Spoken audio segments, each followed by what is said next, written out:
వనజాక్షి అలిగే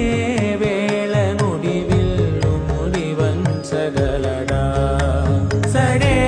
చాలు శత సైన్యాలు నడిపే ధీరుడైన వసుధ